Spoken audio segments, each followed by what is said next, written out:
Theme தனன திறனா.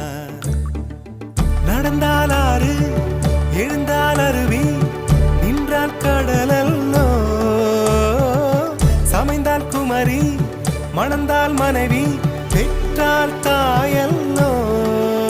சிறு நதிகளே நதியிடும் கரைகளே கரை தொடும் நுரைகளே நுரைகளில் இவள் முகமே. சிறு நதி